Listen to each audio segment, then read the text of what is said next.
කොහොමද ඔයාලට හැමෝම සතුටෙන් පරිස්සමෙන් ඇති කියලා හිතනවා. ඉතින් අපි අද ඔන්න අලුතෙන් පටන් ගත්ත සතියෙන් සතිය අනයකි කියන්නේ. මොකද ගොඩක් අය කියනවා මාසයක් යනකම් ඉන්නේ නැතුව සතියෙන් සතිය අනාමික ඉදිරිපත් කරන්න කියලා. ඉතින් ඔන්න අද මුල්ම දවසේ හෙට ඉඳන් පටන් ගන්න සතිය ඔයාට කොහොමද කියලා බලන්න කලෙක්ටිව් රීඩින් එකක් ඉදිරිපත් කරන්න යන්නේ. ඉතින් ඔයාට ගැලපෙන එකක් හරි තියෙනවා නම් මේ කියන සයන්ස් කොටේ ඔයාට ඒ රීඩින් එක ගැලපෙනවා. ඒ වගේම ඔයාලට මම කියලා තියෙනවා මේ තියෙන අපේ ලුණු එක මේක අරගෙන ප්‍රතිඵල ගත්තු අය අපිට කමෙන්ට් එකක් දාගෙන යන්න මේ වලින් තියෙන බලය ඔයාලගේ තියෙන ප්‍රශ්න විසඳුන හැටි කොහොමද කියලා. ඇත්තටම මේ ලුණු එක ගොඩාක් ගොඩාක් බලවත් කරලා හදලා තියෙන. ඉතින් ඔයාලගේ නිවෙස්වල තියෙන බ්ලොක් අරගන්න අසුබ ශක්තිය පළවා හැරගන්න දියුණුව ළඟා කරගන්න මේක හොයාලට ලොකු පිටුවහලක් වෙනවා. ඒ වගේම ළඟ එන ශිෂ්‍යත්ව විභාගය සහ නිකුත් විභාග සඳහා පූජාවල් කරනවා. ගණදිවි පූජාව ඔයාටත් පුළුවන් ඔයාගේ දරුවගේ නමටම සහ ෆොටෝ එකට දරුවව සම්බන්ධ කරලා පූජාවක් කරගන්න. ඒ වගේම ගුප්ත වැඩ කටයුතු දිගින් දිගටම සිදු කරමින් පවතිනවා. ඉතින් ඔයාලගේ තියෙන ප්‍රශ්න ගැටලු කතා කරලා විසඳ ගැනීමේ හැකියාවද තියෙනවා. එහෙනම් ඉතින් අපි වැඩි වෙලා ගන්න නැතුව යමු රීඩින් වලට. ප්‍රයිවට් රීඩින් එකක් ඕන නම් පැය 24ක් ඇතුළත ලෝකෙ කොහේ හිටියත් රීඩින් එකක් ගැනීමේ හැකියාවද තියෙනවා. රීඩින් ගත්ත අයත් කමෙන්ට් එකක් දාගෙන යන්න කොහොමද මම දෙන රීඩින් කියලා. එහෙනම් අපි බලමු පළමු වතාවට ඊළඟ සතියේ කොහොමද කියලා කලෙක්ටිව් රීඩින් එකකින්. අපි බලමු ඔයාට ගැලපෙන සයින්ස් මොනවද කියලා. ඔයාට මේ කියන දේවල් වලින් එකක් හරි ගැලපෙනවා නම් ඉදිරි සතිය ඔයාට ගත වෙන්නේ මේ විදිහටයි. ඉතින් ඔයා දැන් ඉන්න තැනට ඔරලෝසුවක් පේනවා නම් වෙලාව දුවන ඔරලෝසුවක් පේනවා නම් ඔන්න මේ රීඩින් එක ඔයාට ගැලපෙනවා. ඔයාව මදුරුව කාලා පළු දැම්ම නම් දවස් 3-4ක් ඇතුළත කසල පළු දැම්ම නම් මදුරුව කාලා ඔන්න ඒත් මේ රීඩින් එක ඔයාට ගැලපෙනවා. ඔයාගේ අතින් මොන හරි කෑමක් කර වුණා නම් කෑමකට මොකක් හරි හානියක් වුණා නම් ඒ කියන්නේ ඔයා මොන හරි කෑමක් හදන්න ගිහලා ඒකේ රසට ගන්න බැරුව ගියා නම් ඒක කර වුණා නම් ඒක වැඩිපුර දිය වෙලා වගේ ගියා නම් ඔය කෑමකට මොකක් හරි හිතන්නේ නැති විදිහට ඒකේ ස්වභාවික ගතිය වෙනස් වෙලා ගියා නම් ඒත් මේ රීඩින් එක ඔයාට ගැලපෙනවා. ඔයාගේ ගෙදර නිතර හුණු හෙට මෙහෙට යනවා පේනවා නම් ඔන්න හේත් මේ රීඩින් එක ඔයාටමයි.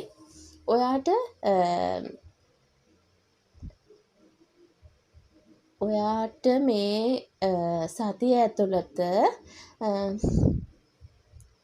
මොනවා හරි ඇඹුල් జాතියක් කන්න හිතුණා නම් අච්චාරුවක් හරි මොනවා හරි කන්න හිතුණා නම් ඇඹුල් జాතියක් කන්න ඕන, පොළොස් ඇඹුලක් කන්න ඕන, අඹ ව්‍යංජනයක් කන්න ඕන, මේ වගේ දෙයක් හිතිලා එක්ක කෑවනම් කන්න හිතුණා නම් හරි ඔන්න මේ රීඩින් එක ඔයාට. ඒ වගේම ඔයා මේ පොළොස් ඇඹුල අඹ ව්‍යංජනය කන්න ආස කෙනෙක් නම් ගොඩාක් කන්න කැමති කෙනෙක් නම් ඒත් මේ රීඩින් එක ඔයාට ගැලපෙනවා.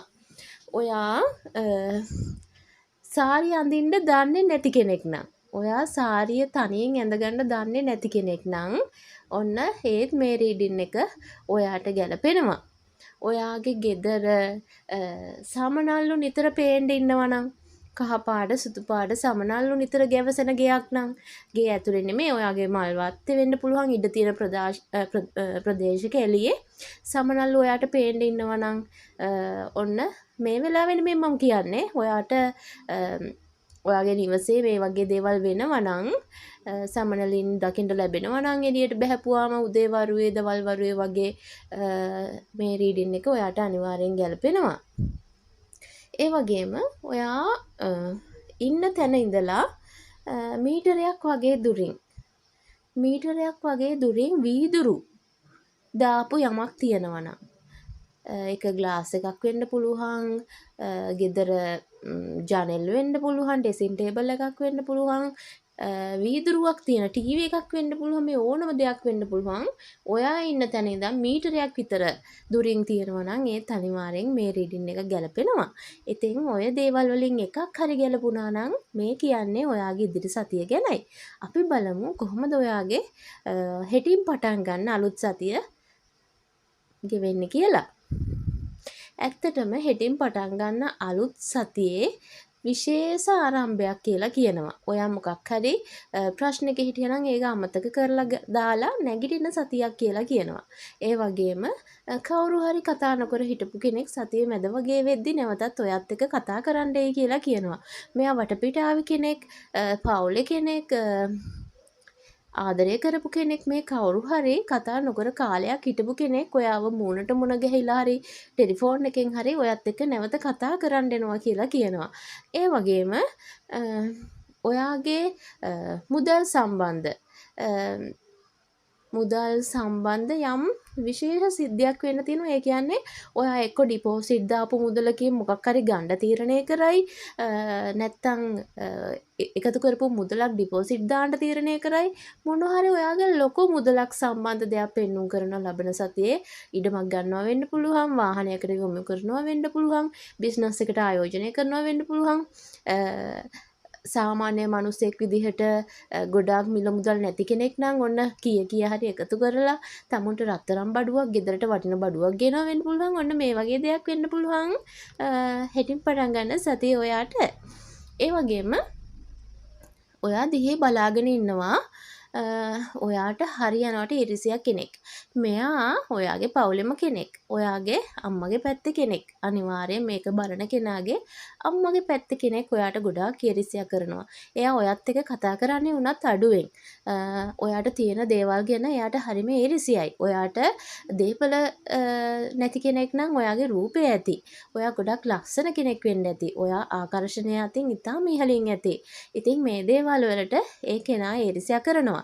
එයා තැනක ගිහාම ඔයා ගැන කතා කරොත් අඩු තක්ෂේරුවෙන් සහ එතනින් කපා දමන්න තමයි බලන්නේ. ඉතින් මේ කෙනාගෙන් ආරක්ෂා වෙන්න, පරිස්සම් වෙන්න. මේ කෙනාට සමහර විට ඔයා දැන්ටත් දන්නවා ඇති කෙනා කවුද කියලා.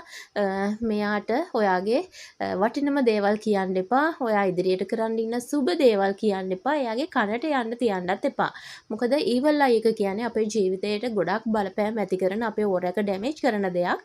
ඉතින් ඒක නිසා ඒ දේවල් ඇත්තටම අපි කරන්න යන යහපත් දේවල් අපි අපේ ළඟ ඉන්නම අම්මා තාත්තා හරි අපේ හස්බන්ඩ් වයිෆ් හරි අපේ ආදරය කරන කෙනා හරි දරුවොත් එක්ක එකතු වෙලා හරි කරනවා ඇරෙන්න එතනින් පිට ගියොත් අපිට ගොඩාක් වෙලාවට ඒ අපේ හිතන දේ අපිට කරගන්න බැරුව යනවා. ඉතින් ඒක නිසා ඔයාලත් ඒ දේ අද ඉඳන් පටන් ගන්න.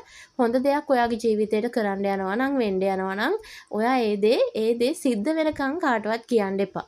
මොකද අර අසුබ ශක්තිය, ඊවල් අයක කියන්නේ අසුබ ශක්තියක්නේ.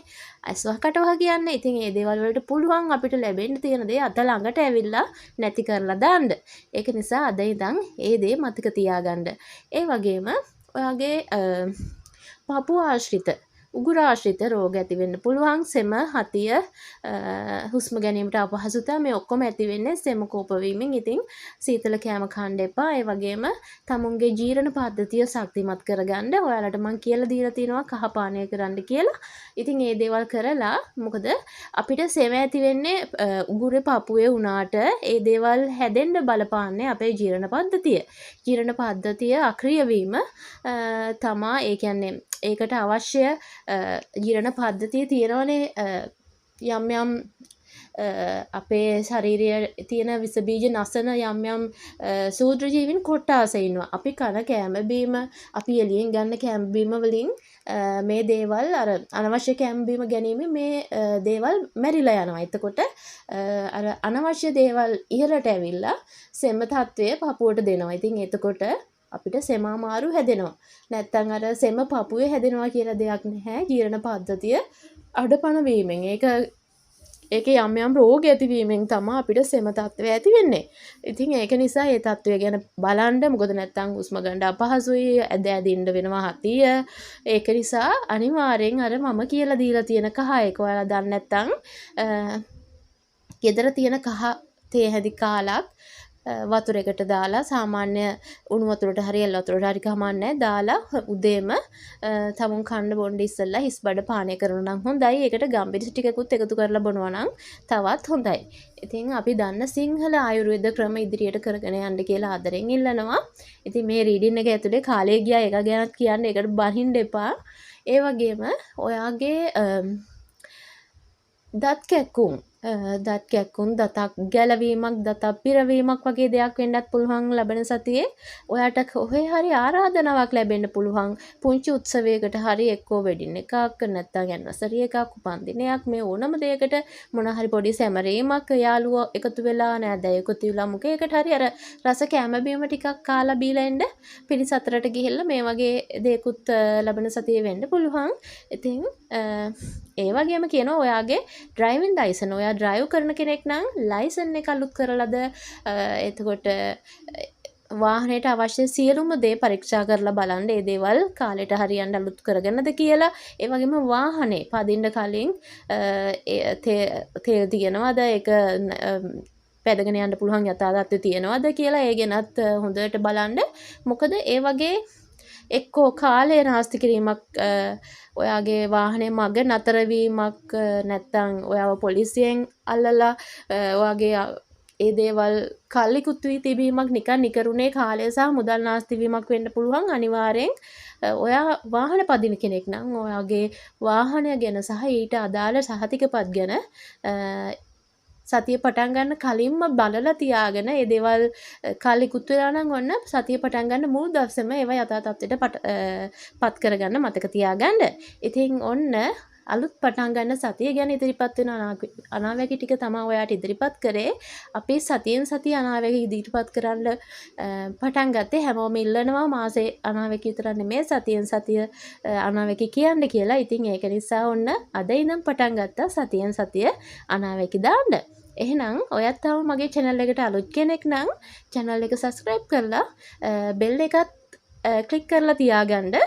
එහෙනම් ගිහින් එන්නම් හැමෝම සතුටෙන් පරිස්සමෙන් ඉන්න.